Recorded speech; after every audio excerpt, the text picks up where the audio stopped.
مساء الخير. مثل ما وعدناكم على الساعة 4 برنامج شباب بنات جاهز، وأكيد عندنا مواضيع كثيرة نتناقش بها حتى نوصل أو نلتمس جزء من كلمة الحل، يا أما ألف يا أما لام يا أما حاء. أو ماي جاد، سيف الباشا وهاشم وغيث راح يكونون وياي بالبارت الأول من برنامج شباب بنات. خليكم قريب شاشة لأنه رجعت لكم.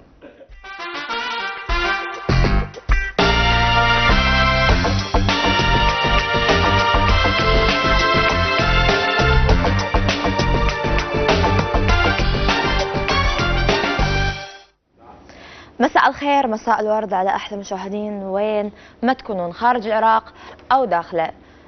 مساء الخير شباب. Hello. شلونكم؟ Is it me are you looking for? I can see in your eyes. I can hear in your smile. Hello.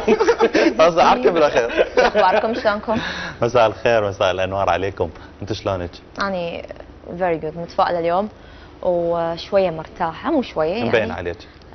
تدرين اكو فقره بيك؟ شنو؟ انه اذا تكون المود مالك يكون مرتاحه او اذا تمرين ما ادري بايام حلوه بسرعه يبين على الكفر مالك. يا اخي خير الاخ. لا بس مبينه ضاويه اليوم. زين سؤال يعني انت مو تاخذ خيره؟ شكرا. ايه ياخذ خيره. شوف لها الرزق. الايام اللي جايه عندك كلش. شوف لها الزواج. فلوس هواي. مو زينه فلوس؟ يدش تحكك؟ ايه والله اشوف ما غاسلتها غير تحكك. بس اقول الشغله طبعا اليوم عندنا مروه حضرت ان راح تجينا، او مو مروه، هي راح تجينا فد وحده سحاره راح تجي اليوم، راح تعرف ان طالع مالتنا حلو حلو. اول شيء بانتظار احر من اول شيء احنا هسه بالقسم الاول من الحلقه. ليش نحرق القسم الثاني على الناس؟ والله العظيم ليش نسوقهم؟ لا نسوقهم حتى ينتظرونا. لا مو تشويق، هذا تحريق. حبيت الاسم. هذا اسمي سيف. انت مو بالسي؟ سؤال، ايش قد تحب نفسك انت سيف؟ انا اكثر منكم. اكثر والله العظيم عادي، انا بحب نفسي. اموت على نفسي اصلا انا احفد احبني. احبني؟ والله اموت عليني. اموت عليني. مرات تحضني بالليل وانا من بس ارد هذا راشدي يقول سيف بالسي. يعني كيف؟ وهاشم بلجي مو؟ يلا اوكي اهدى استاذ قصوده. اوكي هاشم شلونك؟ شو اخبارك؟ ان شاء الله بخير. ليتس جو رايد. بعد فوز السواق. اوكي موتور سيكل. هذا موتور سايكل. اوكي ولا تزعل. منوكم يعرف يسوق دراجه؟ اني اوف كورس مي. لا بس مو الاوتوماتيك، الجير العادي. الجير العادي لا مو لهالدرجه. عن قبل تعرف؟ جولدن. اي صح، سوري جولدن ذهبي. ما يصير تعبري. لا يا والله مو على حد، بس على اللوجو. ما يصير الولد يضوج. انا اليوم يضوج الولد. مو بيدي والله اضوج. اي يضوج. يعني راعي هاي النقطه ذي. لازم شويه مراعاه مساواه شويه شوفوا علي. اليوم انا وسيف طيب هو جاي ينزع التيشيرت يقول بس اقري.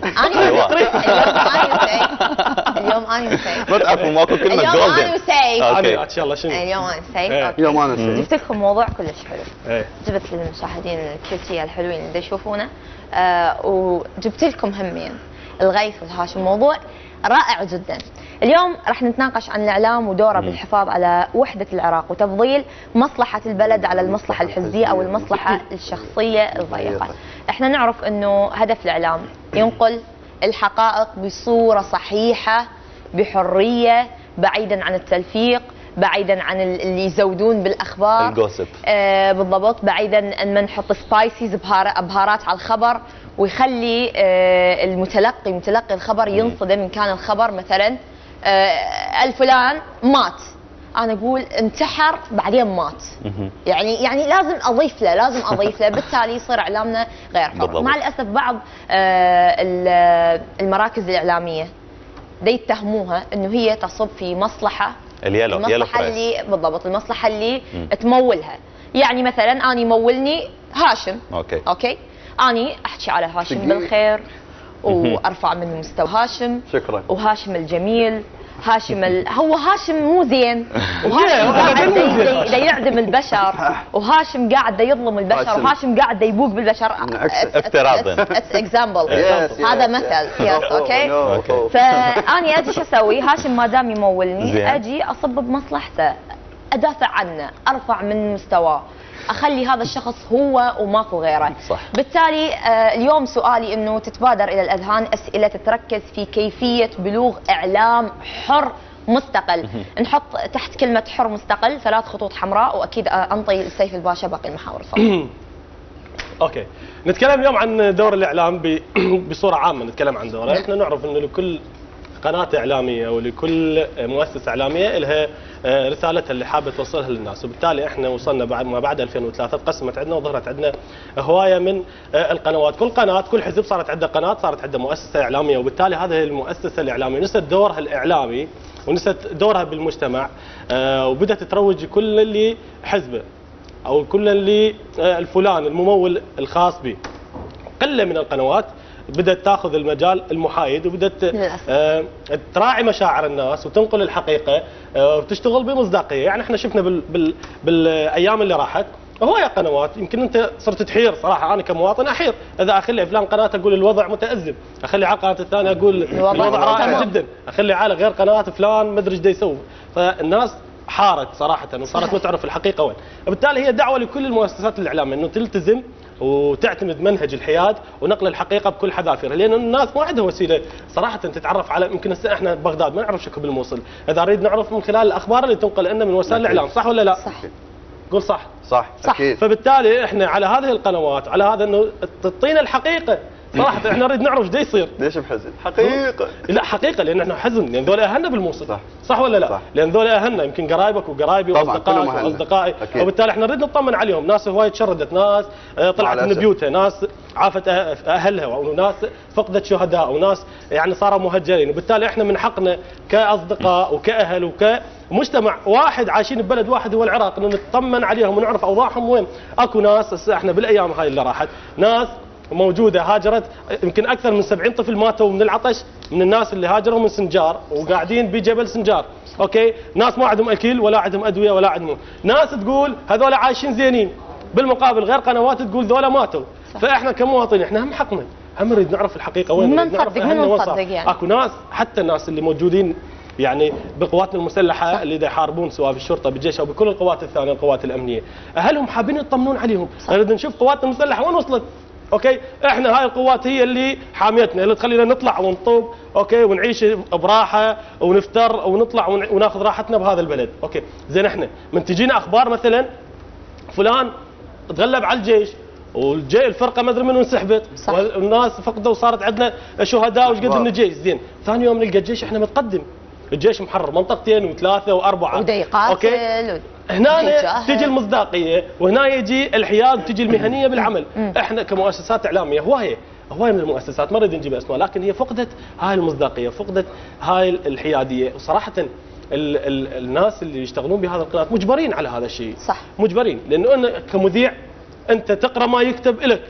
اوكي، كمذيع تقرا ما يكتب لك من المحرر. زين. كمحرر تكتب الخبر على اساس ما يقال لك من قبل الناس المسؤولين عليك، وبالتالي محرر او مذيع انت مسير من قبل القناه والناس المسؤولين عليك بهذه القناه، صح ولا لا؟ صح. ممكن اتداخل؟ بس مو مسترسل. صح. اوكي تفضل. انقطعتيها بعد. يلا. اذا اريد احكي وياك واقول لك المسؤوليه الاجتماعيه، المسؤوليه الاجتماعيه شنو هي؟ يعني احنا اذا نحط قدامنا التجارب الاعلاميه من الدول الغربيه او الدول العربيه قدامنا، نشوف انه اعلامهم بعض من اعلامهم حر مستقل وماخذ مجاله برافو عليك ومرتاحين وخلص اكو عندهم جهه واحده فقط. مع الاسف انه احنا وصلنا بالعراق عده جهات. صح. وكل جهه تحكي، انت يمكن حكيت حلوه انه ادور على القناه الفلانيه القى الحياه. انا باعي انت اذا تنظرين للموضوع نظره ايجابيه حاله صحيه انه احنا يكون عندنا 600 قناه مو فقط 12 و12 و14 حاله صحيه.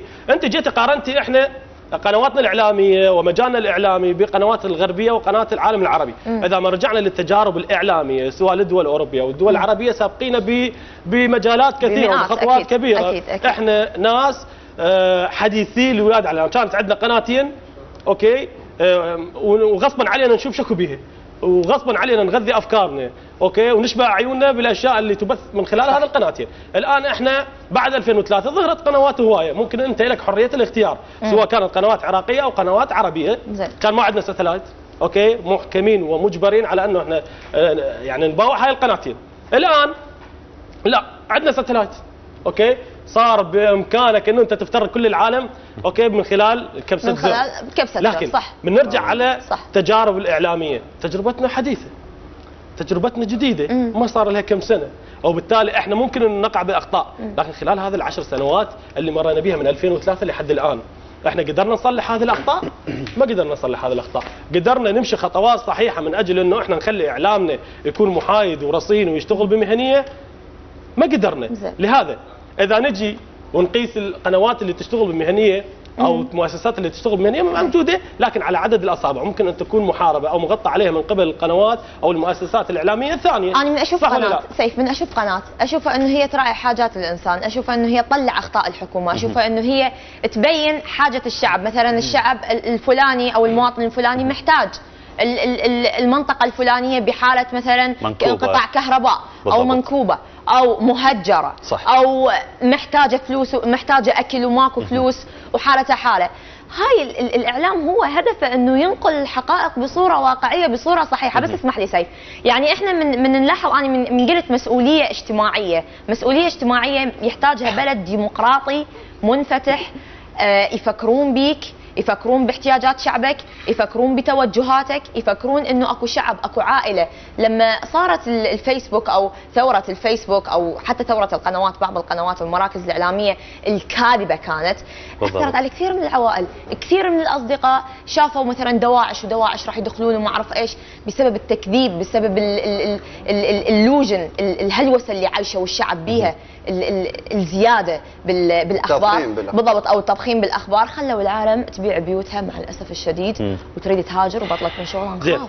نخاف انه احنا نبقى ببلد باي طريقه انه انا راح اموت. انغام الفكره مو انه انا اسلط الضوء فقط على السلبيات، لا، اوكي احنا كقنوات اعلاميه من حقها انه تقوم اداء الحكومه، تطلع الاخطاء، شنو انت وين عندك خطا، لكن بنفس الوقت لا مو انت قلتي انه لازم اسلط الضوء على اكو ناس فقراء، اوكي احنا مع انه احنا نطلع الناس الفقراء، حاجات الانسان ضروري يعني، لكن بنفس الوقت هاي ضروري سلبيات، هاي من الاشياء المهمه.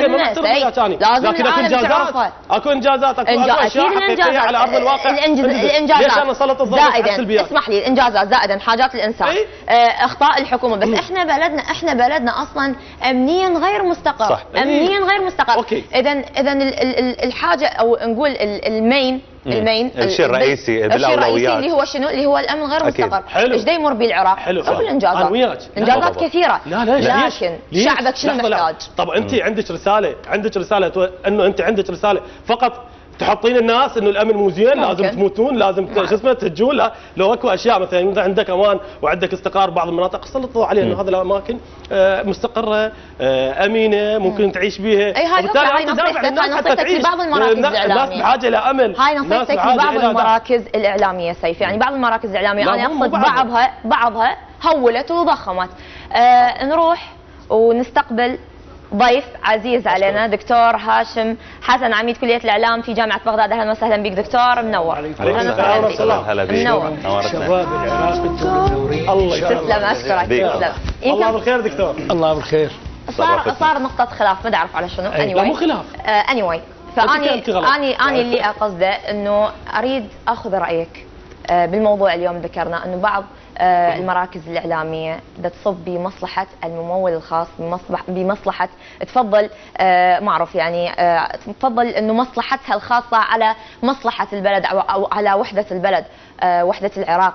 فشنو رأيك بهذا الموضوع اليوم؟ هذا موضوع بغاية الأهمية وشائك ومعقد، والحديث عنه بصدق يجوز يجرح كبرياء كثيرين. طبعا كثيرين.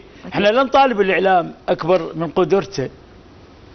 وحده العراق، نعم مسؤول، الكلمه هي كانت بالبدء وستبقى الكلمه، لكن هذه المسؤوليه منين تستمد؟ تستمد من كبار اللي استأمناهم. نعم. على السلطه التشريعيه والسلطه التنفيذيه والقضائيه. كم هؤلاء يعملون لوحدة البلاد حتى احنا نكون حزام ناقل، ننقل هذه الأفكار اللي توحد الناس، اللي تدعوهم للتعددية، للتسامح، للوحدة، للمحبة.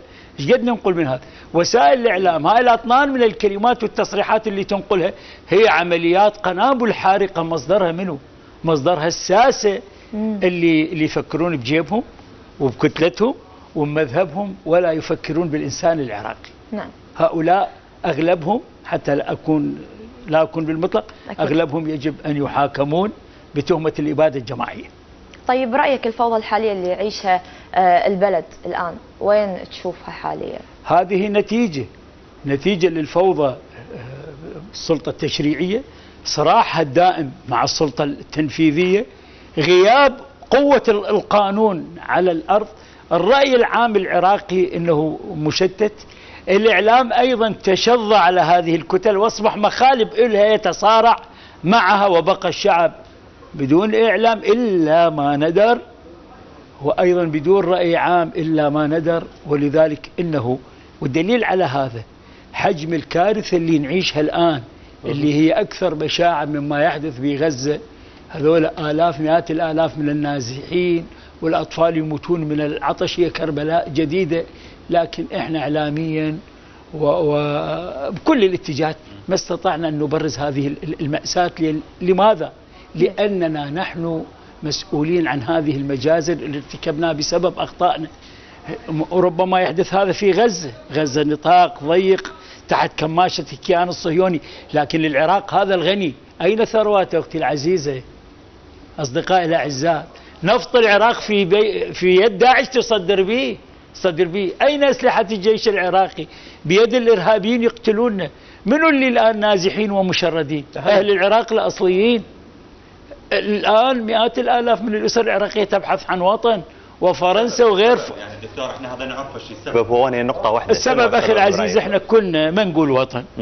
قطعنا تذاكر سفر، زين، صعدنا بسفينة، طلعت هاي السفينة انه تيتانيك، والربان جاهل وغبي ما يعرف يودينا وين. وش قال لنا بنص الطريق؟ هسه احنا بهاي اللحظة قال كيفك اللي يريد يتشيت، ما عندي قوارب نجاة، يتشيت بالمحيط، وربما انه اسماك القرش تاكله، مثل هذا اسمه المسلسل المصري مال رامز، وذاك تمثيل بس احنا حقيقة، او تبقى بالسفينة اللي ما ندري وين تروح، بيش راح تصطدم. هي هاي اللحظة جعلوا المواطن ان يبحث عن خلاصه الشخصي، وهذه جريمة. معناه خلونا نفقد وطن بكامل. ولذلك انا اقول يعني وصادق بقولي انه احنا كل هذه الاماني وكل ردود الفعل اريد نلقيها بروحكم، بروح الشباب، ان يخلقون ثورة شباب رد فعل على كل هذا التخبط السياسي والاجتماعي والاعلامي. طيب دكتور هاشم، اليوم عندي سؤال. نقدر نذب اللوم على هيئة الاتصالات ونقابة الصحفيين بما انه موضوع انغام هو الاعلام ودوره بالمحافظة على وحدة العراقيين. اليوم احنا دائما مثل ما ذكروا زملاء قبل قليل انه الاعلام متقسم، الاعلام كل جهة اعلامية تتحدث وتضخم عن الشخص المسؤول عن هذه المؤسسة، الصحيفة تتكلم عن المسؤول وتضخم به. اليوم هيئة الاتصالات ونقابة الصحفيين ايش قد لها دور حتى تحد من هذا الموقف؟ أنا خل أتحدث وأقول أنه الفساد طغى على كل هذه الغابة العراقية. الفساد أنه هنالك فساد خطير، هو فساد إعلامي وفساد مهني. منظمات المجتمع المدني والنقابات هي جزء من هذه المنظومة الفاسدة. لو نسأل أنه عشرات الآلاف من المنتمين لنقابة الصحفيين، وانتم تعرفون مثلي كم واحد منهم صحفي حقيقي يمتلك المهارات الصحفية الحقيقية. وللعلم المعايير والمهارات الصحفية الحقيقية تقربه من المصداقية وتقربه من الوطنية. صح. زين. إذا هي جزء من هذا. هيئة الإعلام والاتصالات وربما أنه يغضبون إذا أتحدث بشكل صريح، وأيضا حتى شبكة الإعلام العراقي، المنظومات القيادية من عندهم كم واحد بيهم إعلامي عنده خبرة وشنو تاريخه الإعلامي؟ هل أستطيع أنا أن أكون عضو لجنة عليا لأطباء القلب وأنا لا أعرف من الطب من الألف والياء ما أعرفه؟ كيف أقود منظومة طبية وأنا جاهل بالطب؟ دكتور يعني ولذلك استسهال الإعلام جريمة. ماكو حل هنا يعني هذا الكلام يقول انه ماكو حل، خلاص لازم نرضى بالامر الواقع ابدا وخلاص. لا ابدا. دائما الامل موجود، والامل ما يتحقق الا باراده، وهذه الاراده ما تتحقق الا بناس مؤمنين بمستقبل العراق. مستقبل العراق بعد هاي الاجيال كلها فشلت. نعم. فهو يجب ان يتحول امانه بيديكم. انت ذكرت نقطه كلش حلوه، قلت انه احنا لازم الان نزرع الامل بنفوس الشباب ونخليهم يقودون ثوره ضد كل هذه الاشياء اللي تصير. لكن احنا نلاحظ بالفتره الاخيره الشباب همهم انه يخلصون بنفسهم، كل واحد اخذ جنوطته وجوازه وطلع برا. تدري ليش؟ الوطن اخر همه. هذا نتيجة لأن المثل الأعلى أمام الشباب انهز. المثل الأعلى يشوفونه عنده جوازين وقامته وعائلته برا، وجوده بالعراق استثمار، يبوق مزيد من الأموال ويذهب هناك. إذا غرقت السفينة غرقت بالشباب والمواطنين وهو هارب خارج. أعطيك مثل البارحة، يعني كنت أن أبكي إذا شفتوا أنتم حدث كبير بمصر، السيسي ودشن الخط الثاني لقناة السويس. شنو اللي قال؟ دز على رئيس أركان الجيش المصري قال له أنت أمام العام القادم، مو أمامي، أمام الشعب المصري أن تستكمل خط القناة. قال له مستحيل، قال له ماكو مستحيل أمام اللي بنوا الأهرامات. حلو. وقال له أيضا، قال له تسويها تجيب كل شركات العالم بس ماكو ولا جنيه. نعم. قال له امال منين التمويل؟ قال له التمويل اريد الشعب المصري انه يكون هو يشارك يصنع مستقبله. سوي سندات واسهم 100 جنيه بالداخل المصري، 100 دولار اللي برا، وكل شاب جامعي يجب ان يكون له دور بالسد العالي القناه السويس الجديده، ان يكون له سهم ب10 جنيهات. شوف اذا نحتاج الى قدوه حسنه نؤمن بها ونمشي وياها، مو نمشي وراها. مثل اعلى ممكن يقودنا بهاي الطريقه الحلوه. يعني اذا احنا يمكن سيف سالك قال لك انه شبابنا دا ياخذ جوازه ودا يطلع من بلد ومهمه البلد ومهمه الوطن. انت قلت انه هو المثل الاعلى هو دا يخليه انه يطلع هالخطوه. بس انا يعني سؤالي انه المواطنه قلت. المواطن انا مواطن، لا صار تحول الاتجاه. اعتز بجوازي، اعتز بجنسيتي، اعتز بشهادتي الجنسيه. صار اللي تحول شنو؟ هذول الشباب كانوا يعيشون بالعراق لانه المسؤولين على البلد فشلوا ان يامنون حياه حره كريمه وفرطوا بالدماء وبثروه البلاد، ولذلك الشباب سووا خلوا العراق بداخلهم وطلعوا حملوا العراق وياهم. وانا ضد هذا، أنا أريد أن يبقون ويغيرون. طيب دكتور عزيز، نحن نروح ويا هاشم ونشوف اليوم شنو محضر لنا. موضوع حلو، أنا قرأت الهيدلاين وأكيد ما راح أحرق عليك. تفضل. طيب. شنو محضر لنا اليوم؟ اليوم حضرت موضوع هو الحياة تستمر. الحياة مستمرة رغم كل الظروف اللي نعيشها، رغم كل الأوضاع الاستثنائية اللي يعيشها المواطن العراقي. لازم الرجل يطلع العمله ويمارس عمله، وبالتالي ينتهي العمل ويرجع لعائلته. المرأة لازم تمارس عملها بكل طبيعة. حطيت شعار للموضوع انه الشخص اذا يأس من الحياة فالحياة راح تتوقف، ولهذا فالحياة مستمرة ما طول احنا عايشين. أكيد. واكيد العراقي يتحدى كل الظروف اللي تعيش به. نروح نشوف التقرير بعدها نتناقش فيه.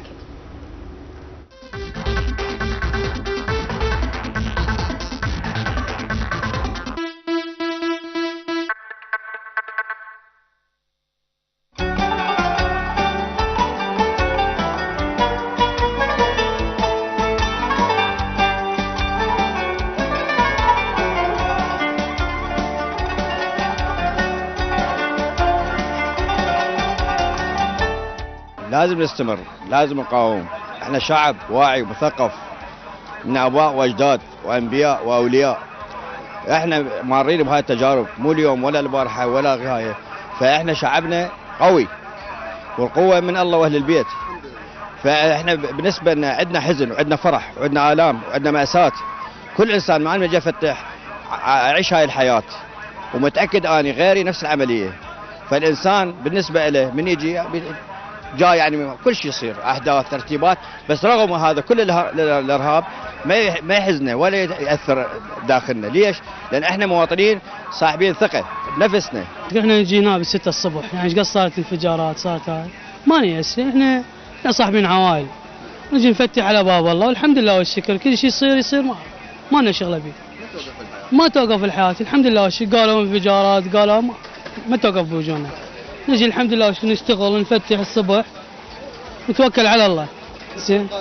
وقاسم الله الحمد لله والشكر. نمشي عايشين والحمد لله والشكر. تشوف هذا العمل، وتشوف هذا السوق، وتشوف التجاره، وتشوف الاستيراد، وتشوف الاخذ، وتشوف العطاء، بالرغم من التفجيرات والهوسه والطربقه والقتال والعواد. هو الحياه هاي مستمره، احنا لابد من نعدها. اي ما ياثر في شيء. والعيش طالع، العيش طالع والخبزه طالعه والسوق هو هذا وغير السوق وغيره، بس هو اكو ظروف اللي مخليه هذا البلد ولا هذا البلد. شو نسوي احنا لازم يعني عيشتنا وعيشه اطفالنا. وانت لا هسه مثل لا هسه انا مو هنا معزلين صار يلنا حزام ناسف، يعني حتى سوقنا شويه ضعضع. بس هسه جماعتنا قاعد يرتبون كلهم متضرروا. انا صوبت برجلي 3 شهور وواحده بيدي، وهذا اللي وياي الصوب. من اثر الانفجار صار بالشورجه؟ انفجار والحمد لله ما طول احنا سالمين، كل شيء يتعوض.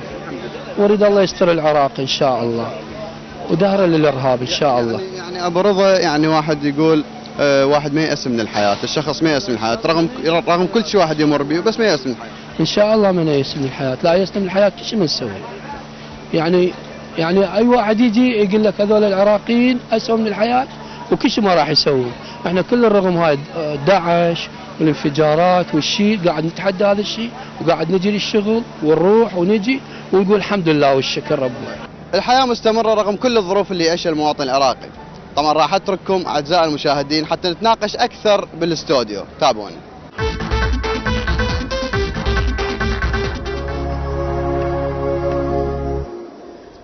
Lived my life and walked it alone. رجعنا من بعد ما شفنا تقرير هاشم. حلو التقرير، كله امل. كل امل ان شاء الله بالضبط. يمكن شفنا انت كنت بسوق الشارجه، يعني شفنا البائعين الحمد لله قسمه من الله، يعني متوكلين على الله. شو تسوي؟ صار انفجار، شو تسوي؟ اهم شيء التوكل على الله. يعني انهدم السوق يرجع ينبني. احنا عندنا عائله، يعني هو قال احنا عندنا عائله واني لازم افكر بعائلتي، لازم افكر باطفالي، شو اوكلهم، فبالتالي لازم تستمر الحياه خاطر اطفالي. انت ليش مستمر بالحياه؟ سؤال هاشم. مستمر بالحياه لاجل اهداف اريد احققها ولاجل انه اعيش عيشه كريمه. هذا استمرار يعني اذا صار انفجار قدامك، ويمكن صاير انفجار قدامك. اكيد احنا ما صار واحد من العراقيين ما صار قدام انفجار. لا يعني القله القليله ما صاير قدامها انفجار. طبعا انغام المتحدث الاخير انا اخذته كان بدي اصلح بمحلاته دكتور هاشم. بالانفجار الاخير اللي بالشارجه هو تصوب ومحلاته اثنين تهدمت، فهو جاي بده يصلح محله ويقول لازم اتوكل على الله واستمر بالحياه. طبعا. طيب بس احب اتوجه دكتور هاشم. طبعا رايك بالتقرير اللي شفته بالامل والياس؟ يعني التقارير اللي تاكد على الامل والتمسك بالحياه ضروريه جدا، لكن يراد لها شويه تهذيب. انه الامل مو مجرد اني ابقى بالحياه حتى اكل واعيش ولقمه خبز، لا. العراق بلد غني، بلد مطلوب منا ان يخلق ابداع وحضاره، ان يشع للعالم. الامل ان نعيش حتى نقدم عطاء للانسان. ايضا بحاجه ان نبني للمدارس للشباب كلهم، ان نرجعهم لمنابع الثقافه الاصيله. شوف ثقافتنا الدينيه بها امل وتغيير. اخذ الشيخ والبحر انستها من قواي، هذا الشيخ العجوز اللي صارع الحيتان يقول ممكن الانسان ان ينكسر لكنه ما ينهزم. الانسان شجاع. اخذ الفراشه مال سووه فيلم مال ستيف ماكوين. هاي المحاولات للصراع المستميت من اجل شنو؟ ان يوصل لحريته بالضبط بجزيره نائيه وكذا، ويبقى عنده امل ان يحصل على حريته. الساعه 25 شوف فد شيء، ورغم كل طقوس العذاب يبقى بالاخير الجمله النهائيه وراء كل هذا العذاب يقول له ابتسم ابتسم ابتسم للحياه واصنعها للحياه بنفسك. دكتور يمكن حتوجه وياك بسؤال بعيد عن اللي تتحدث به. نرجع للموضوع اللي هو دور الاعلام اليوم في الحفاظ على وحده العراق. اتطرقنا يمكن بالبدايه قلنا في احيانا فضائيات يمكن بتمويل من جهه محدده تبدي تنحاز وبعيد عن الحياديه والموضوعيه. اريد اعرف اليوم الضمير ايش قد ممكن يشكل دوره بالاسناد الوطنيه، اسناد الوضع، اسناد الانسانيه اللي يمتلكها الانسان اليوم، اللي بدا من اجل الماده بدا يتخلى عن مبادئه واهدافه. خلينا نعوف هاي الشعارات اللي انه الانظمه الدكتاتوريه والشموليه والسياسيين الكذابين والدجالين ان يستهلكوها جدا. الوطنيه والوحده العراق وما ادري ايش. احنا مطلوب عندنا صار تحول ديمقراطي ان ناكد على ثقافه الانسان، انه الانسان قيمه عليا، حياته وكرامته. منو اللي دكتور منو اللي يشيع هاي الثقافه؟ يعني هذه الثقافه.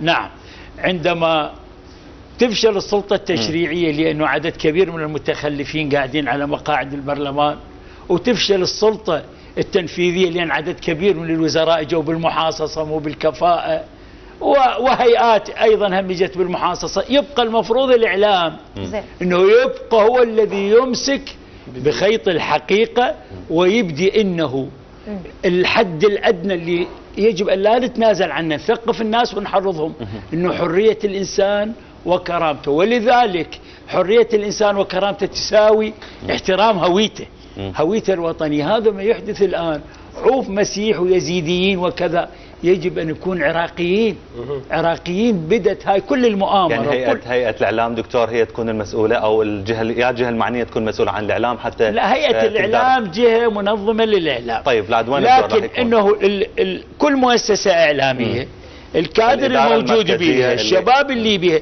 يجب أن يخضعون لسياسة هذه القناة، لكن اكو حدود معينة يجب أن لا يتنازلون عنها. قول الحقيقة، الدعوة لتزييفها كلا، أيضا أنه العمل على أن أكون أداة لدعاية مضادة ضد الوطن لإثارة الفتنة. وأنا كل شيء ما أطلب، ولا أنتم تطلبون أي شيء، ولا احنا مكتشفين العجلة. الإعلان العالمي لحقوق الإنسان 1908 شو يقول؟ 19 يقول للإنسان إلى حق أن يستخدم أي وسيلة أن يعبر عن أفكاره وكذا، بما فيها وسائل الإعلام، ويسمع الأخبار وينقلها وكذا. المادة 29 يقول إنه هاي مشروطة بيش؟ شرط أن لا تثير الأحقاد والكراهية والعنصرية والتحريض ضد النظام العام والقانون والأخلاق. وهذا إطارنا.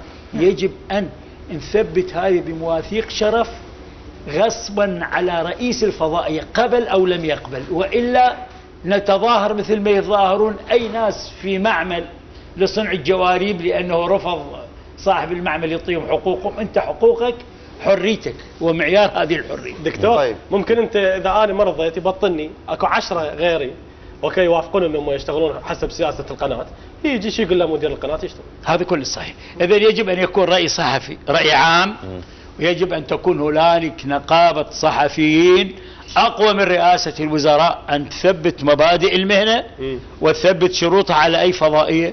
وايضا هيئه الاعلام والاتصالات باعتبارها كجهه منظمه وضمن قانونها، قانون 65 اللي اصدر بريمر 2004 يعطيها صلاحيه ان تدعم الاعلام المستقل. احنا ما عندنا اي صلاحيه، اي سلطه تعلى هاي السلطه اللي انت ذكرتها. معقوله انه النقابه مالتنا واصله لهاي المرحله؟ اخي احيانا اكو سلطه معنويه اقوى من السلطات اللي نشوفها. احنا المعمول على ارض الواقع عمل مو معنوي، يعني اكو قانون، اكو ما اكو قانون سلطه. لا اكو غابه. خلاص غابه يجب انه احنا بدل ما نكون ثعالب يجب ان نكون اسود، ولكن بالحق. الضمير، نرجع على نقطه الضمير الدكتور، اللي هي مكون يمكن الانسان الحقيقي اليوم ضميره، اذا مات ضميره فاكيد من بعده لا يقوم لا سلطه ولا قانون. الضمير يجب ان يكون ضمير جماعي. صحيح. يجب ان يخرج من مبدأك الذاتي ان يكون جروب جماعي حتى تغير التاريخ، تعيد صناعة التاريخ. أكيد. وإلا شنو إذا مبادئك محتفظ بها لنفسك وما تمارسها بعملك ولا بالمجتمع، شنو تأثيرك؟ طيب دكتور، أريد أطلع من موضوع النقابة والصحافة. اليوم أريد أسألك في موضوع كلية الإعلام. اليوم أنا أشوف الكثير من طلاب كلية الإعلام أنه يقول أنا تورطت في الكلية، لأن بالتالي من أتخرج ما راح ألاقي الصحيفة وما راح ألاقي الوظيفة المناسبة بي أنا كإعلامي، وأنا 4 سنين أدرس وأتعلم وأتعب.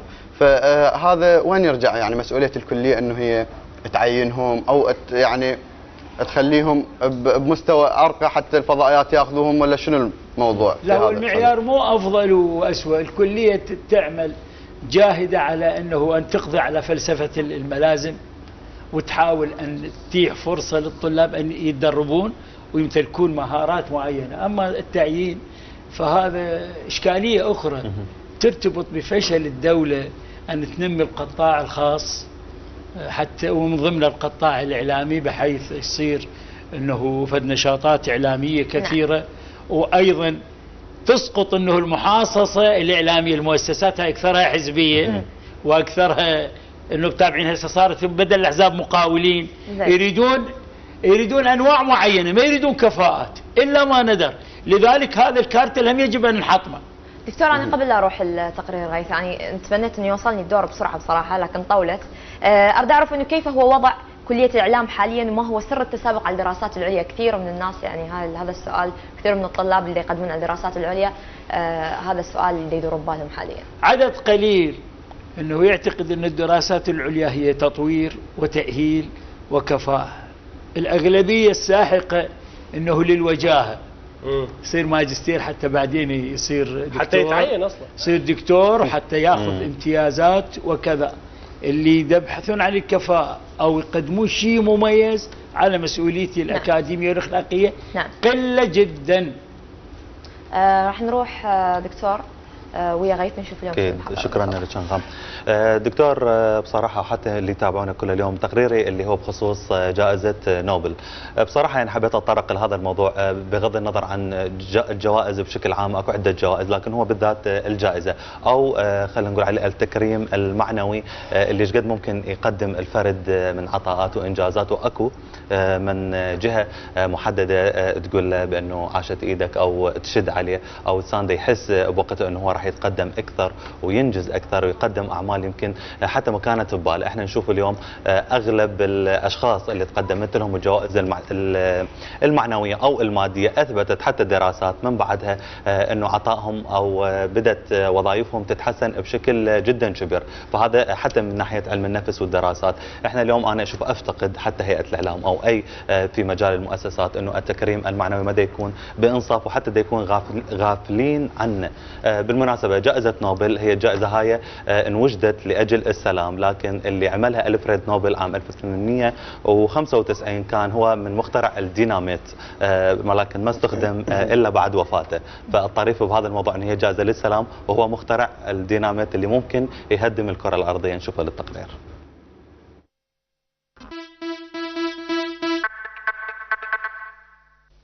الأب الروحي لجائزة نوبل هو الصناعي السويدي ومخترع الديناميت ألفريد نوبل، إذ قام السويدي نوبل بالمصادقة على الجائزة السنوية في وصيته التي وثقها في النادي السويدي النرويجي في 27 من نوفمبر عام 1895.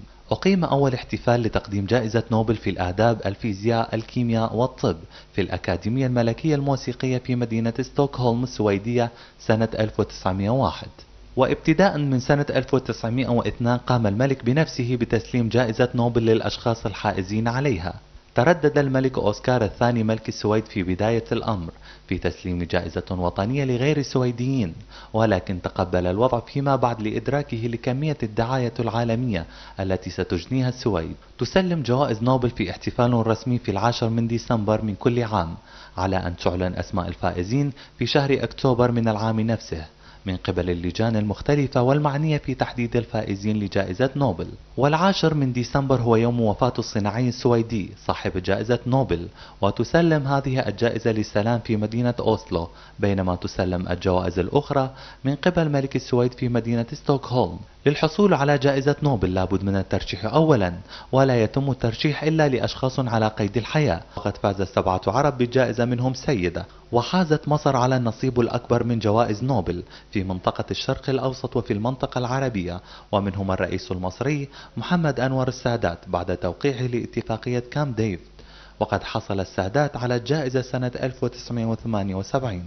حاز على جائزة نوبل للسلام أيضا الرئيس الفلسطيني ياسر عرفات بعد اتفاق أوسلو عام 1994، والدكتور محمد البرادعي الرئيس السابق للهيئة الدولية للطاقة الذرية الفائز بجائزة نوبل للسلام. وقد حازت اليمن بجائزة واحدة نوبل للسلام، وهي أول جائزة لامرأة عربية للناشطة توكل كرمان سنة 2011. كما حصل الدكتور أحمد زويل المصري الجنسية على جائزة نوبل في الكيمياء دون الاشتراك مع أحد، بينما حاز الأديب المصري نجيب محفوظ جائزة نوبل في الأدب. ومن عرب المهجر حصل كل من بيتر على جائزة نوبل في الطب، وإلياس جيمس خوري على جائزة نوبل في الكيمياء، وهما من أصول لبنانية. لبرنامج شباب وبنات غيث ياس.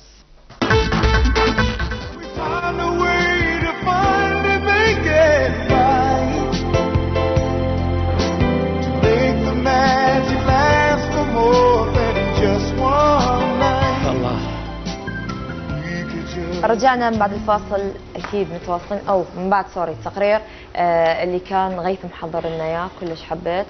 وجائزة نوبل الجائزة الشهيرة، وأترك لك باقي المحاور. طبعا تناقشنا اثناء التقرير من كان معروض. بصراحه يعني انا ما اعرف شلون احكي عن التكريم، لكن حب الدكتور انه يتحدث عن التكريم ودوره في بناء الشباب.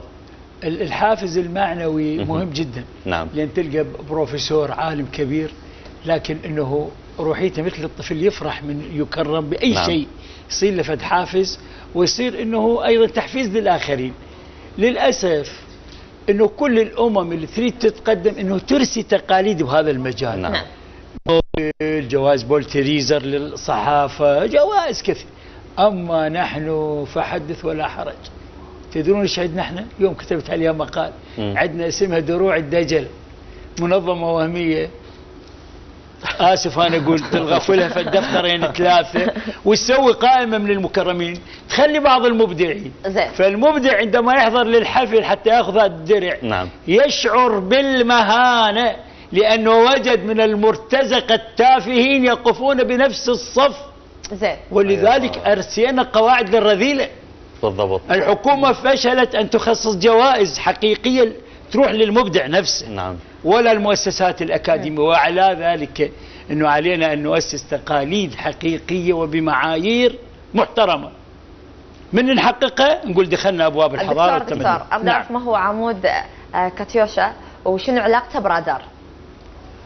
أنا يوم استوقفت نفسي لأكتب عمود اختاريت كاتيوشا. رحت جبت لماذا كاتيوشا؟ هاي كاتيوشا المعروفة الروسية. نعم. اللي هو يعني الصاروخ، وقلت انه انا صاروخي بالكلمات. واعتقدت انه اكو اوكار فساد يجب انه ما نوصفها، وانما علينا ان نضربها بصواريخ متتابعه حتى نفضحها امام الراي العام.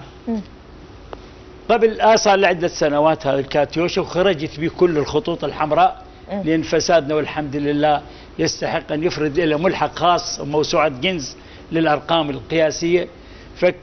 طلبوا مني جريدة هاي بالمشرق كاتيوشا، طلبوا مني جريدة الغد أن أكتب عمود آخر. عندما تأملت لم أجد تسمية إلا الرادار حتى يكون مكمل للكاتيوشا. حتى ترمي تحتاج إلى رصد وكشف حقيقي للأجسام المتحركة والثابتة بس حتى الرادار صار ما يكشفها دكتور. لا الرادار مو انتم قلتوا بيضمير. هذا البيضمير يرصد المليارات. طيب. وين تعبر. بالضبط. طيب دكتور يعني الآن بعد مرور يمكن 11 سنة من 2003 لحد الآن وصلنا للمعنى الحقيقي لحرية الصحافة بالعراق؟ حرية الصحافة معنى كبير. احنا خل نعترف بالتالي انه احنا بمرحله انتقاليه ما زلنا نجرب كل شيء. اكيد.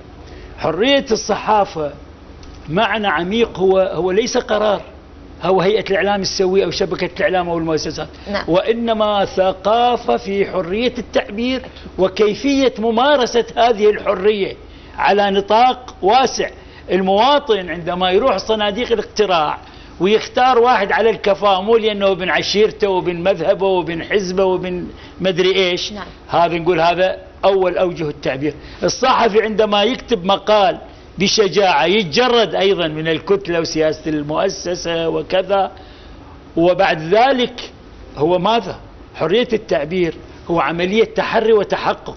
أنا مو مجرد أقول كلام وإنما أروح أغوص بالمحيط حتى أستخرج المعلومة الحقيقية وأطلقها للناس. هي حرية التعبير الحقيقية. مو مجرد ثرثرة كلامية أو أنه إلقاء تهم جزافية. حلو. دكتور أني أشكر تواجدك وأشكر لطافتك بالكلام، ويعز علينا للأسف أنه وصلنا للحظات الأخيرة طبعا من بارت الأول أو المحطة الأولى. نعم. لبرنامج شباب وبنات. إذا تريد تقول شيء تفضل. شكرا. بس أنا أوصي نعم.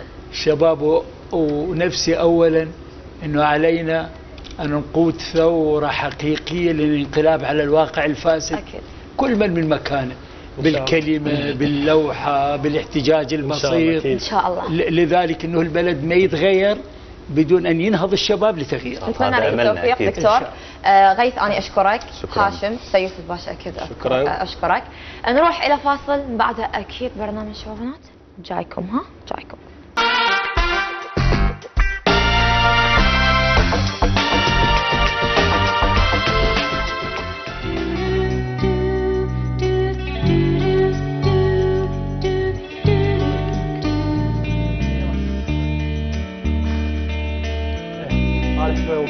قاعد يعني عليه. رجعنا من بعد الفاصل متواصلين وياكم وثانك يو اكيد. وياي 3 بنات على علي حسن. لا براء ومروه وانغام على علي حسن. لا حرام حرام. مساء الخير نغمة، شلون اخباركم؟ ذكرتيني بمسلسل 3 على 1 حرام. لا حلال حلال 4 على 1 حرام. طب امشي انا بقى. والله اذا انتم راح تحجون اليوم على السحر، انا وين اقيش وياكم؟ على السحر وتحجون وعلى العلاقات العاطفيه تؤدي الى انهيارات نفسيه هذا تقرير وانهيارات شخصيه. وانا تقرير راح اشوف شكو بالتقرير. انا همين تقرير له علاقه نتفاجئ، راح نتفاجئ بالشعوذه. ضرر النسوان على حاسه السمع. بس بالمناسبه من كثر النق اليوم اللي يتقارش وياي شو اخلي له؟ خليه علامه اكس قدامه وقبل شو اسوي له؟ السحر الزين، الشعوذه الزين. شلونك؟ أنا زينة مرتاحة كلش الحمد لله. والله أنا بوصفكم ويا الفرفشة وقبل البرنامج وبعدين أقول الشكل صار. بابوش هاي كيك. شلونك؟ أكيد أنا تمام والحمد لله. مساء الخير على كل مشاهدينا، ولو هي بالبارت الثاني متأخرة بس هسه جيت. شلون؟ شو أسوي؟ لازم نسجل. تمام. أنت شلونك؟ أنا بخير، نشوفكم أنتم بخير أكيد. الله عليكم. الله عليك. الله عليكم. اليوم ويانا ضيف. أي حلو. ناشط مدني مشكشك اكيد. ونرحب باحمد اغا، اهلا وسهلا بك. ناشط مدني، تفضل. اهلا وسهلا. يا هلا ويا سهلا، نورتنا. شلون الصحة؟ الله بالخير. الله بالخير. شلونك؟ حبيبي الله يسلمك. الحمد لله. الله يخليك. نورتنا، اهلا وسهلا بك. اهلا وسهلا بك. ناشط شبابي مدني، سويت قمت بالعديد من الحملات، من ضمنها اخر حمله اللي هي حمله غوث للنازحين. يمكن خرجت خارج العراق.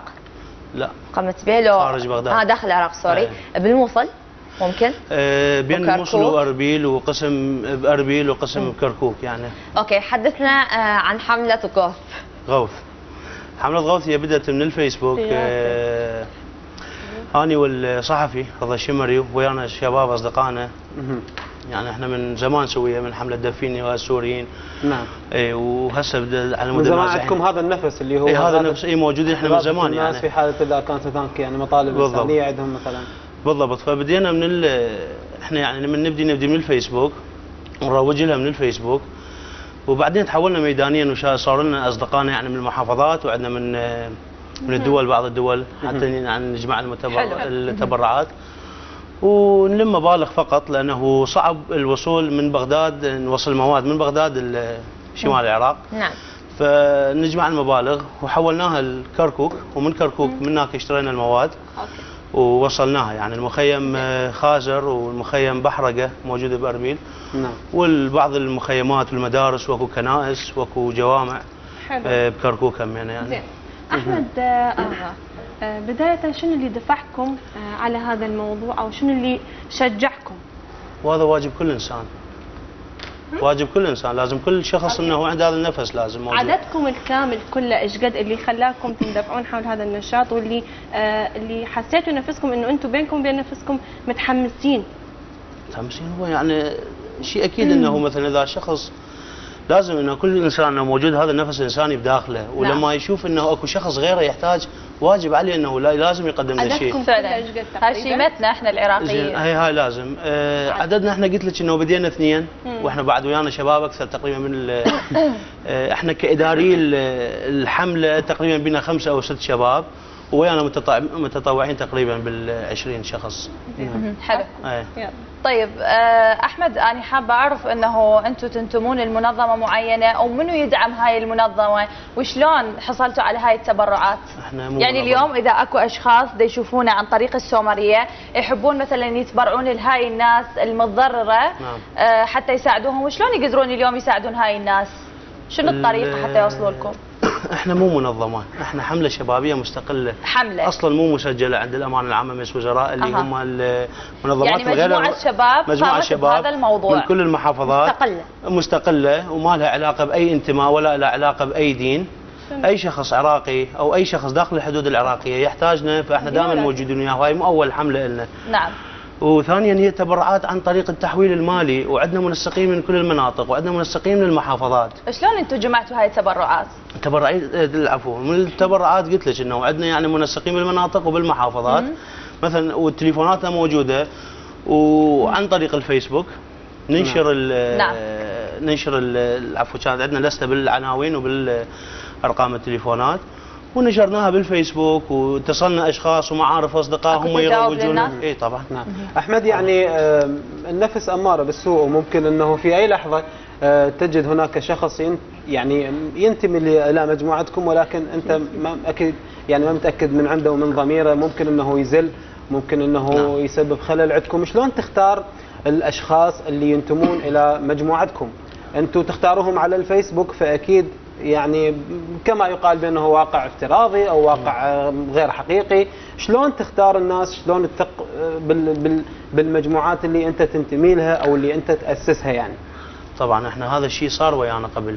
نعم. ومرور الوقت يعني احنا قمنا صار عندنا اصدقاء وناس يعني صاروا اصدقائنا ومقربين من عندنا، فقمنا نعرف انه فهذول اكثر اصدقائنا بالمناطق او العفو بالمحافظات هم اصدقائنا بالاصل، ويعني مسوين نشاطات قبل ونعرف نفسهم. يعني مو مجرد علاقات على الفيسبوك؟ لا مو بس، لا علاقات واقعيه. يعني هسه احنا اكو اشخاص يطلعون يطبون، يعني حتى ما اقول لك مو زينين، حتى احتمال بيهم الزين، بس من وراء المو زين يعني ما نقدر نثق بيهم. يعني شنو شفت من معاناه النازحين هنا؟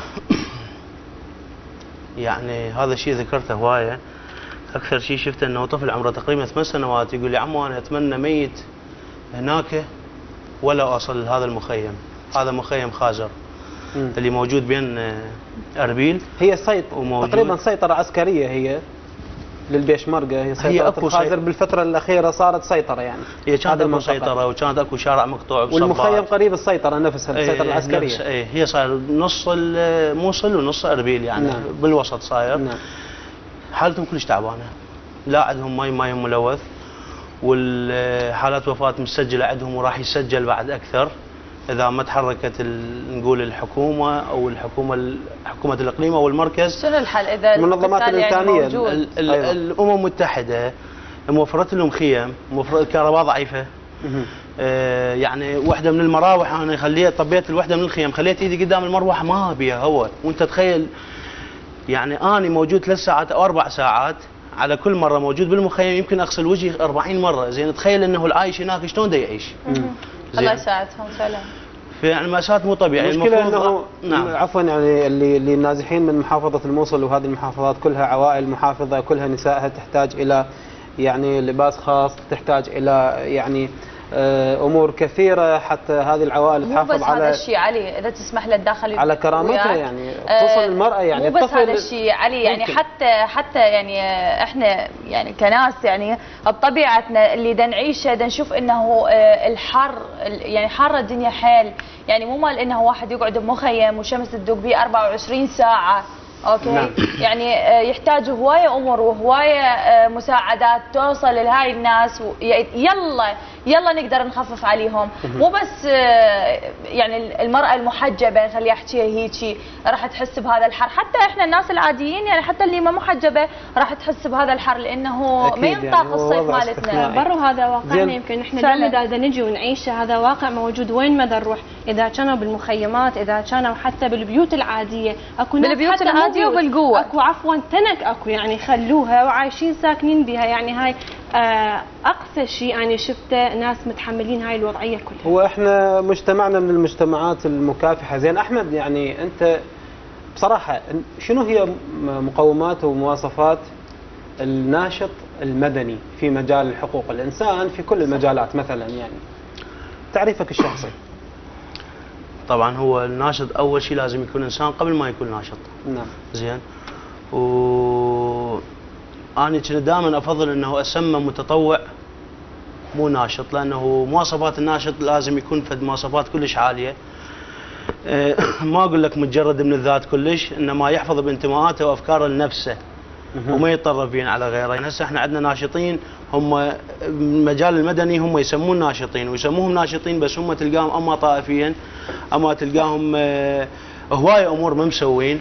يعني مثل تطرف مثل العفو متطرفين بهوايه امور، يعني هوايه مواصفات نقول الناشط.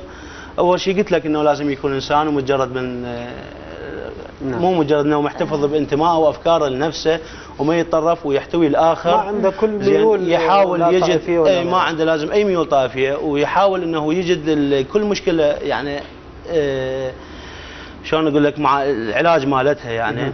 نعم زين احمد، بس على الفيسبوك تجمعون التبرعات او تدعون الى انه احنا مثلا مجموعه كذا نساعد النازحين، بس على الفيسبوك لو انت تحتاج مثلا وسائل الاعلام تنشر من خلالها الدعوه هذه، دعوه الناس للتبرع لهؤلاء النازحين، والله مثلا تحتاج الصحف او غيرها. طبعا احنا استعانينا بهم ومن عندهم هم اللي اجوا يعني طلبوا من عندنا انه يسوون تقارير صحفيه. نعم. بس احنا كبدايه بدينا من الفيسبوك ونفس الوقت يعني احنا كلنا عندنا اصدقاء ومعارف وتجار وهيك امور يعني هيك ناس. نعم. فنفس الوقت نتصل بيهم ونبلغهم يابا ترى احنا عندنا هيك موضوع وراح نروح لعده اماكن موجودين بالشمال على الحدود الشماليه. نعم. واللي يقدر يساعدنا واللي ما يقدر هاي بعد كيف. شنو معنى حملة غوث او كلمة غوث؟ الغوث. ايه غوث مساعدة يعني اسم من اسماء الله. لا يعني المساعدة من المغاثة، هي من المغاثة تجي. والله ما عندي علم بهذا الموضوع. لا الغوث المساعدة انه شخص يغيث شخص اخر او يساعد نقذة. هو من مغاثة، هو اني هنا الوسط. نعم. طيب وجدتم صعوبات بالوصول الى اماكن النازحين؟ هو طريق مو مؤمن ويعني هذا نوع اخر من التضحية. زين الطريق مو مؤمن ولحد ما حصلنا على الموافقات والدخوليه هوايه امور. زين ونفس الوقت انه اني ما رجعت تبهذلت واحده من المناطق ما اريد اذكر اسمها، انه نزلوني ورموا علي طلقات وكتفوني، هاي تقريبا بالاربع ساعات ومنطقه يعني اباوع عليها شبه مفلشه من محلات من بيوت وهذا، لان انا انجبرت انه ارجع بسياره ما ارجع بطياره الظرف كان عندي. نعم. لا مصوب كان فشيت على قدي. اليوم مروه راح تاخذنا الى تقرير موضوع حلو، انا حبيت الهيدلاين. خلينا نغير شويه. راح اغير لكم المود، بس اليوم يمكن هو هذا المود احنا بدنا نشوفه وبدنا نسمعه وبدنا يعني شلون نقدر نقول نلتمسه من جميع اللي داير مدايرنا. اليوم نشوف هوايه من الناس واقع نعيشه. واقع صح، وانه نفس الواقع بس شنو؟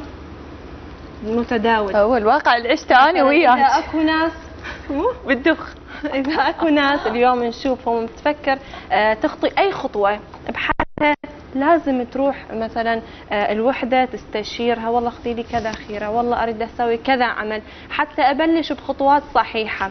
للاسف هاي اليوم احنا الامور نشوفها اذا ما اجت عدله ويا الانسان توصل لمرحله انه هو بعد خلاص اطكت بينه وبين نفسه وللامور اللي هو دا يريد يعيشه مراوي. زين هي ليش ما تلقى هي اللي تسوي هاي الاعمال كلها؟ ليش ما تلقى كنز لروحها وتعيش نفسها احسن ما تعيش على العالم؟ والمشكله هسه اكثريتهم كذابين، وليش اكثريتهم كذابين؟ كل هاي الاجوبه بالتقرير اللي هسه راح تشوفه. يلا روح نشوف.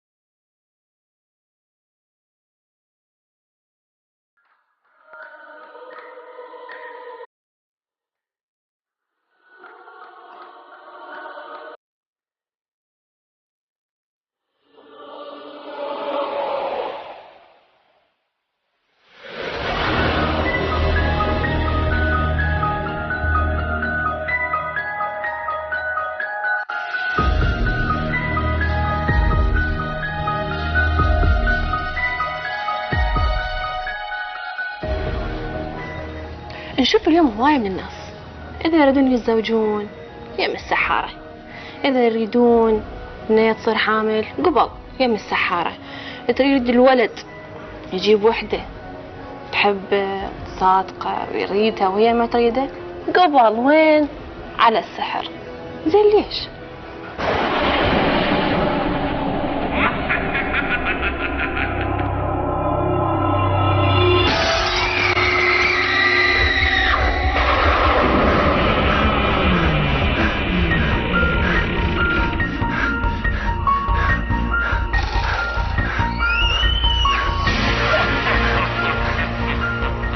اكو مصيبه، المصيبه شنو؟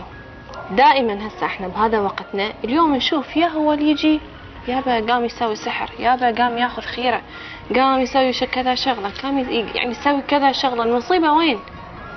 اهل السحوره واهل هاي الطرق صاروا هوايه. من صاروا هوايه؟ ليش صاروا هوايه؟ هسه حق لكم ليش صاروا هوايه. صاروا هوايه لين قاموا يشوفون هوايه من الناس يلجؤون لهاي المواضيع. وينك هيك؟ هلا وصل لك.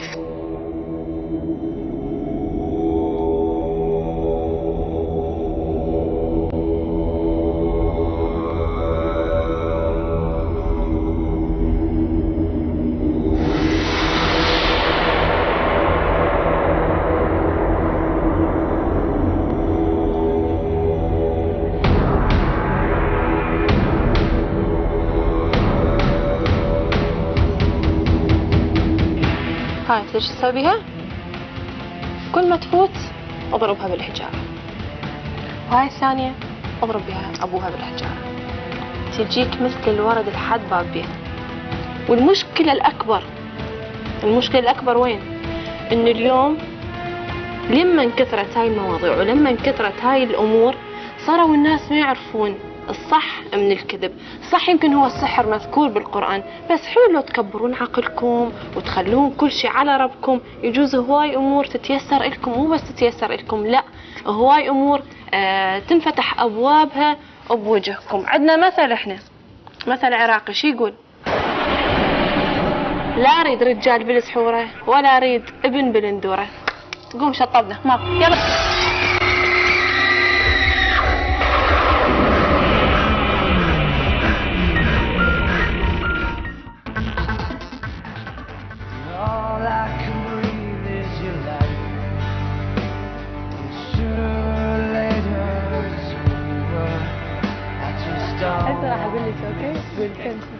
يعني احنا اكتشفنا اليوم مروه ممكن تصير سحاره. الاخر يوم بعمري ما افكر فيها. لا انا انتقلت. انتوا تدرون انا انتقلت بس ممكن مروه هسه خفتني 5 دقائق خلال التقرير. شلون انا يعني؟ اختفيت بربط وردت رجعت.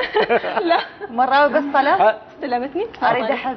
انت تحبين؟ اي اريد واحد يحبني بكل شيء يموت علي. طيب هاي مشكله، تعالي لي ورا البرنامج. اوكي خلاص. اسهل من هذا ماكو. هذا الحجر ارجع بيه ما اعرف شلون. هاي حجار. هو شوفوا بنات، هو السحر موجود، السحر موجود واكو ناس تصدق صراحه، اكو ناس تعالج بالسحر، اكو ناس يعني تستخدم السحر يمكن بالطريقه مثل علاج، مثل مشكله زوجيه ورجعتهم العلاجات الروحانيه. هاي العلاجات الروحانيه. الناس ما تعرف يعني شنو سحر راسي. لكن انا سؤالي يعني مرات الصدفه تخدم، مرات مثلا انطتها شعله حتى حبيبها يحن لها طتها كفشه مال حشيش وفشيادات يحرقها. كفشه وما شنو يحرقها ويقول شلون بالله اقول الله يحرق قلبه على قلب فلان، الله يحرق قلبه على قلب فد 12 مره. انغام راح اتدخل وياك بهذا النقطه وتصدف ويتصل بس راح اقول لك شغله. وهاي مال الحجاره تقول صديقتها، تروح تقول صديقتها تروح تقول صديقتها، بالتالي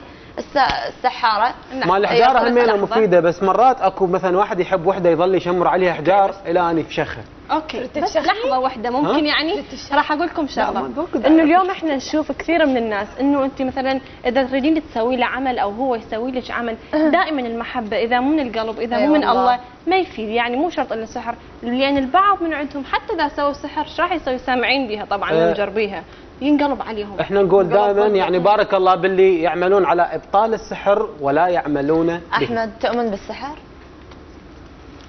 ما اعرف والله.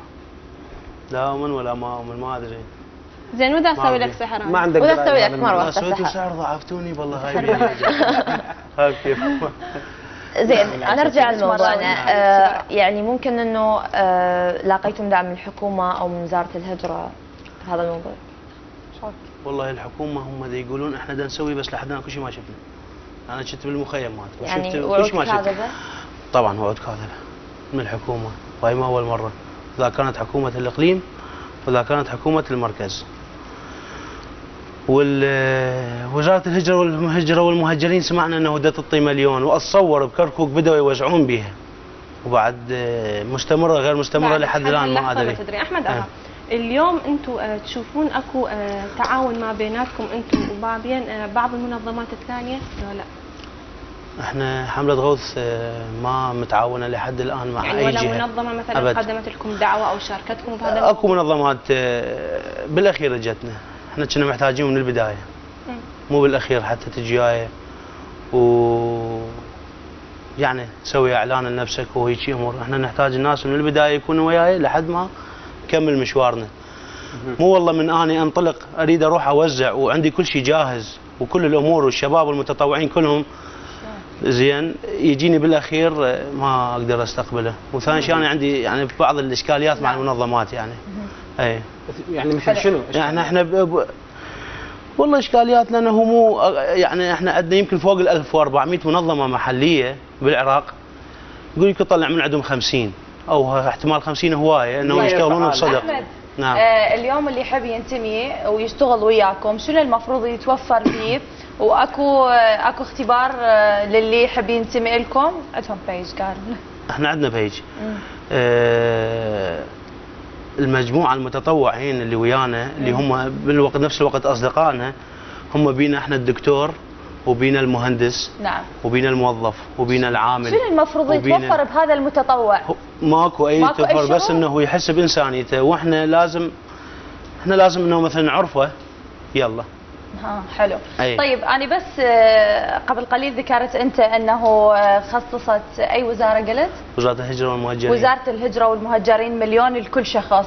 زين بدل كل عائله. كل عائله مليون؟ نعم. الكل عائله. عائله عرفها.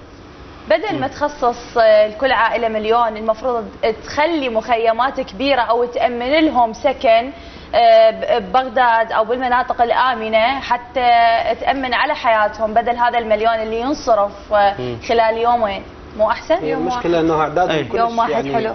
مو يعني غلطانه بهالشيء. الصعوبه انه يعني نجيبهم ونخليهم بمنطقه اقدر امن لهم.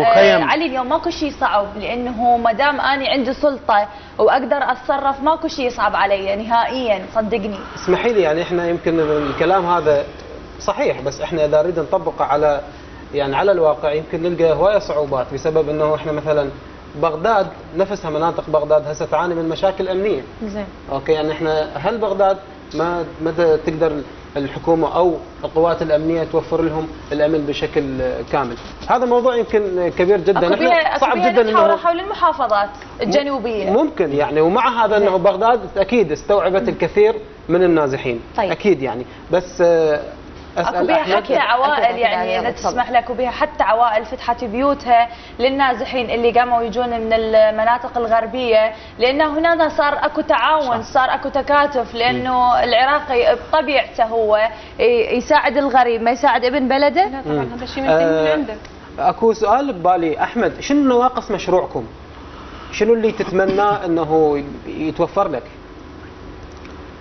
اتمنى يتوفر لي يعني شيء اكيد ان الامور اللوجستيه مثلا، يعني نحتاج متطوعين انه ما يخاف، لانه هسه احنا المره الجايه راح نكون بعد بمكان اخطر من هذا اللي مكان الاماكن اللي كنا بيها من كركوك وخازر وبخيم بحرقه. زين، عندكم اليه تعرفون بها نفسكم على مثلا المجموعات اللي انتم يعني خايفين من عندهم، مثلا من الارهابيين؟ لا لا لا ماكو فد اليه؟ لا لا.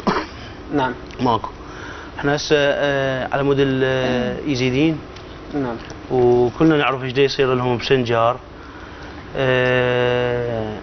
يعني بناتهم اخذوهن باعوهن هاي اليوم الحكي بمنطقه بعاج ومنطقه اسمها تل عفر، يمكن تل عفر وبعاج.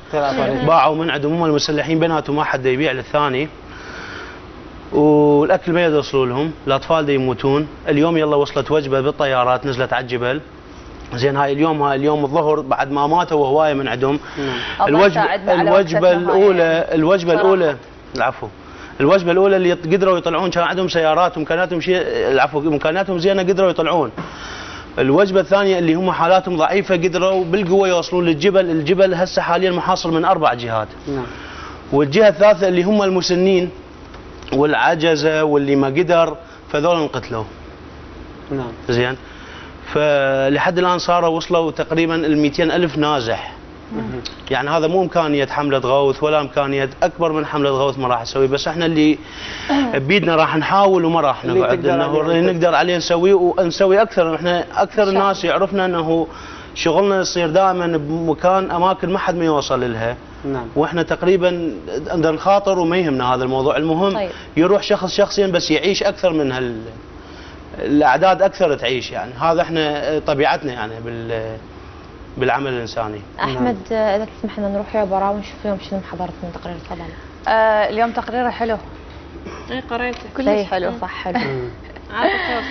فعلا احنا بدنا نشوف انه اكو جنون بالحب، بس مو الدرجه انه المقابل اخليه يموت بسببي او اني اموت بسببه والله على مود اني احبه. ماكو شلون تجين تقولي لي مره اريد واحد يحبني يسوي لي استحقاق. هو يحبني بس مو يقتل نفسه على مودي. ليش يا اختي؟ لا هيك لا هيك.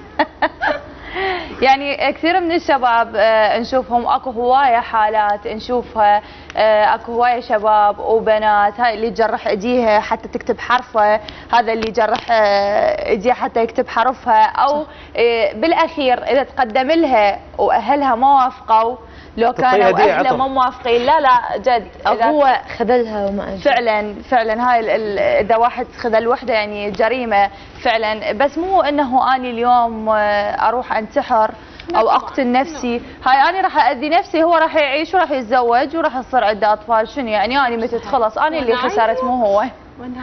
اكو هوايه اكو بنات ايضا يعيشون اكو هوايه بنات، عندي صور نزلوا الصور. اكو هوايه بنات يعني بعد ما تعاني من الحب سنه وسنتين وثلاثه واربعه، واقع حال هذا نعيش لازم 5 أو 5 سنين، تشوف انه ماكو امل بهذا الشيء، ما تتركه وتروح خلاص لا تأذي نفسها وتقتل نفسها. ليش؟ صدق كذب لا ما يصير. انا شنو رايك بالموضوع؟ أنا حبيت الموضوع، يعني اكو بنات واكو شباب هواي يأذون نفسهم في سبيل الحب، في سبيل انه هي حبت شخص تعلقت فيه، وصلت لمرحله يعني بعد ما تقدر تعيش بدونه او ما تقدر ما تتخيل، لانه ذكريات، لانه مواقف، لانه تحكم. خلينا نشوف الصور وياك. يلا اوكي نشوف الصور ماكو مشكله، يعني باعي اكو مواقف. وحده تنتحر على شاب. ليش؟ اوكي هنا كآبه هنا لا هنا كآبه فعلا يؤدي فعلا، يعني اليوم اذا شخص خذلني او شخص ما توافقت وياه او شخص لا، هاي بنيه فعلا، هاي قصه واقعيه انه انتحرت وهاي اخذتها من الانترنت، انه البنيه السبب والضحيه الولد. بس الضحيه حرامات. الضحيه حلوه كلش حلو. بعدك عن انتحار. اوكي هذا ينتحر من البيلدينج، من البنايه اللي بروحها، وهذا يشرب. يعني اكو ناس فعلا تنتحر بالشرب، يعني تشرب كحول هوايه. هاي المزه سمان فار. هاي سمان فار. سمان فار فعلا، انه هاي حبوب يعني تشرب هوايه حتى تموت. هاي كبسله ما بايف. هاي دبدوب طبعا، هاي كلش اثرت بي. هاي لا اسم الله عليك. زين انا اذا اريد انطي بصراحه رايي، يعني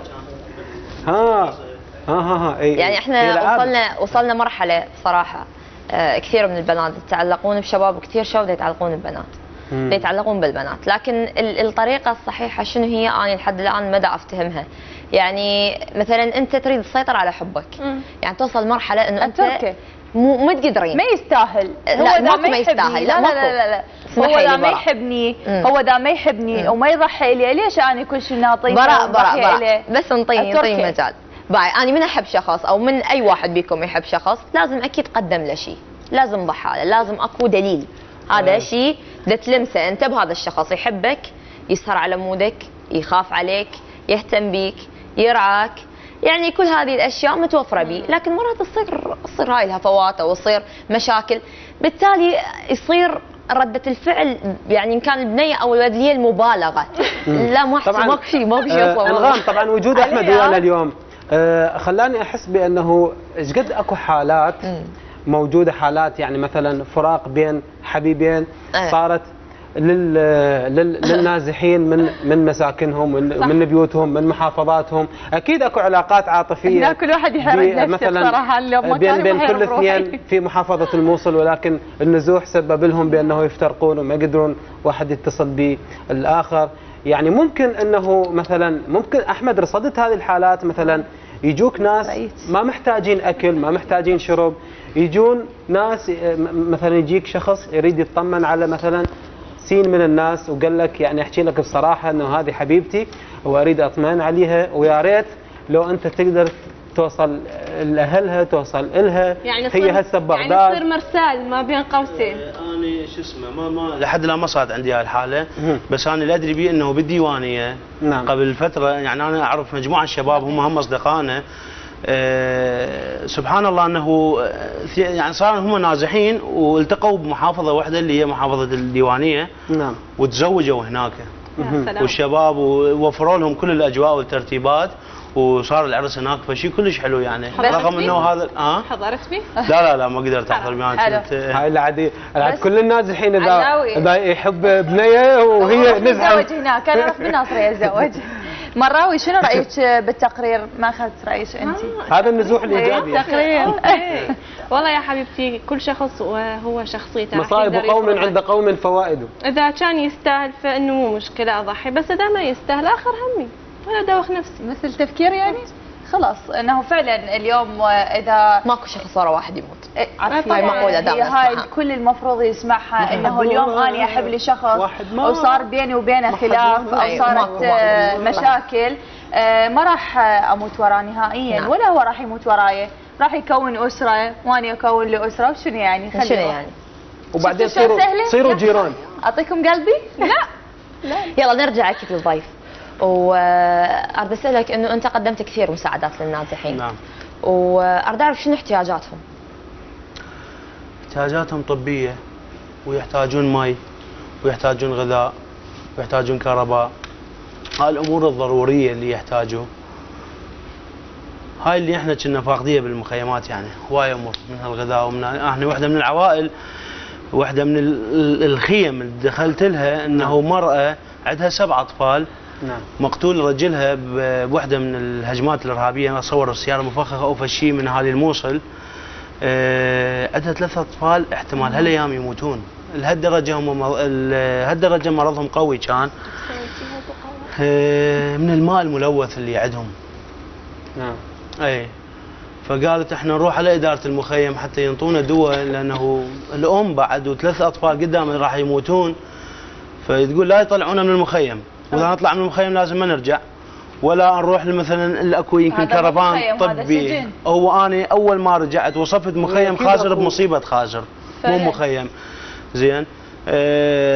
يقول نروح على يعني الكرفان الطبي، يمكن اتصور بولد وبنيه هيك شيء. يقول يعطونا حبايه براسيتول. احمد اي جهه مسؤوله على هذه المخيم خازر؟ مؤسسه البارزاني. نعم. الSCR الامم المتحده. نعم. يعني مو غريبه انه اكو هيك خروقات بهذا الموضوع؟ طبعا. بهذا المخيم؟ كانهم معيشين الناس غريب فوق يعني. همهم فوق المصيبه اللي هم بيها. طيب. لا ادويه لا مساعدات زينه، يعني الناس الغريبه تجي واهل المخيم ما يسووا لهم شيء. ليش هذا التقصير اللي صاير عندنا؟ شيء واقع يعني. تقصير من قبلهم هم قصدك يعني؟ شنو سبب يعني انه ماكو هاي الخدمات ماكو؟ يعني ليش هذا المخيم يعاني من هاي المشاكل في حين انه اكو جهات يعني مثل مؤسسة الHCR ومثل مؤسسة برزاني لازم تكون كلش كافية ومستوفية بكل احتياجات هؤلاء النازحين. يعني المفروض يكون وضعهم احسن من عندنا.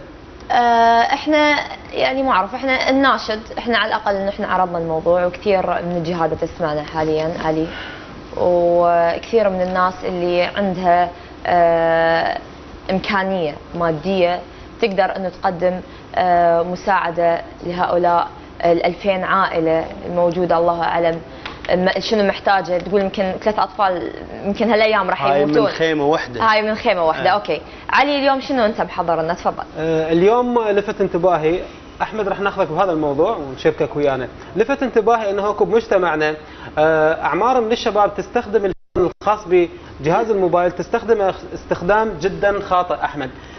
يسمعون اغاني من خلال جهاز الموبايل ويعلون مستوى الصوت بشكل غريب جدا، يعني حتى لو اكو مسافه بينك وبين الشخص اللي دا يسمع اغنيه من خلال الهيدفون يعني تستغرب بانه انت دا تسمع اوضح من عنده. المشكله وين؟ المشكله بانه اكو تحذير موجود بجهاز الموبايل بانه في حال اذا وصل مستوى الصوت الى يعني مستوى عالي راح ياثر على طبله الاذن. احنا هوايه من الشباب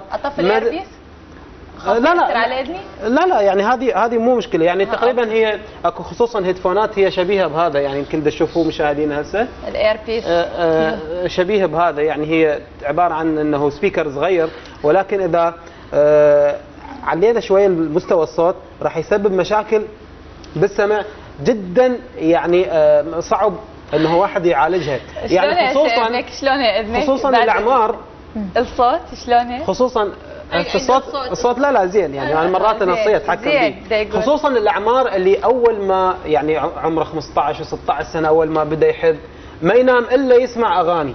اوكي يعني هاي تسبب لك مشكله يا اخي، انت منها لما تتزوج اطرش يعني اي يعني جديات، يعني فاكو صور هذه خلي نشوفها الصور الله يخليك يلا خلي نشوف. هذه صوره مقطعيه لطبله الاذن، شوفوا هذا شلون يستخدم التليفون. اكيد اكو هوايه ناس من عندنا هسه عندهم اجهزه اثنين، شوف هذه من اكثر العادات الخاطئه اللي هي استخدام هذا كوتن ستيك استخدام هذا العود وادخاله بطبله الاذن او قناه الاذن، في حين اكو تحذير على كل علبه خاصه بهذه العودان، اوكي بهذه الاعواد اكو تحذير بانه يمنع ادخالها داخل اقنيه الانف والاذن. اوكي ولكن احنا للاسف نستخدمها بصوره مو طبيعيه. الاطفال اكو فتره نستخدمها بطريقه كلش يعني مدمنه، يعني لانه بهدف النظافه. اي لا اكو ناس يعني اكيد يعني، ولكن هي خطا تسبب بانه جروح بالطبله.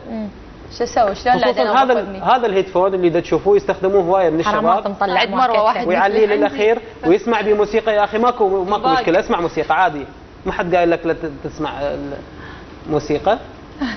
هذا الهيدفون نوعا ما هذا الهيدفون هو سليم اكثر من هذا اللي يدخل بالاذن. الاطفال من اكثر الاخطاء اللي يوقعون بها الاباء انه يجيب هيدفون ويخليه عند ابنه، خصوصا اعمار سنه وسنتين وثلاثه. اكو بس حاله تصير لابد، احنا كنا رايحين اعراس وشايفين بانه الاطفال بهذا العمر اللي عمر سنتين وثلاثه يروح للعرس امه شايلته وهو طاق من البكي، وامه ما تعرف ليش دا يبكي. المشكله يا اخوان بانه الطفل هذا بهذا العمر هو ما يتحمل الاصوات العاليه. شلون بالله يقعد بالبيت عن خاطر ابني؟ شلون؟ اي قعدي بالبيت خاطر ابنك، يعني لا تروحين للعرس وياه. ما اقدر على فكره يقولون الذبذبات اللي تصدر من التليفون مباشر انه تحط التليفون على الاذن ممكن يسبب امراض سرطانيه بعيد الشر عنكم. نعم. بعد ما نخابر هاي دراسات والله طلعت. هاي الذبذبات اتصور مو للاذن، اتصور للقلب يمكن. مو؟ يعني هو لا الذبذبات اللي تخرج من السماعه بالتليفون. هذه الذبذبات ما شبكه اتصور. احمد انا اتمنى لك الموفقيه بحملتك، يا رب ان شاء الله كثير من المؤسسات اللي ما لها دخل وما داخله بهذا الموضوع تدخل وياكم وتساعدكم، ومناشده الى مؤسسه برزاني وايضا مؤسسه الHCR انه وينكم، احنا نريد نلتمس شيء. يا ربي ان شاء الله ما كثرنا عليك بالاسئله، وسوري اذا قاطعناك كثير وتعبناك بالاسئله وبالحديث. شكرا علي حسن على التقرير الرائع. وفائده اكيد يعني السماعات، لكن احنا ما نقدر نستغني عن السماعات وعن الاغاني، هذا واقع حال ولا الكوتنستيك. حتى هنا براء أنا حبيت موضوعك كلش لايك. لماذا تؤدي العلاقات العاطفية في بعض الأحيان إلى حالات نفسية وانهيارات نفسية؟ مروة السحر. شكرا. هذا عالم بعد. حبيبتي. شكرا أكيد التقرير. شكرا مشاهدينا، انتظرونا باكر بحلقة جديدة الساعة 4، لا تنسون. باي باي.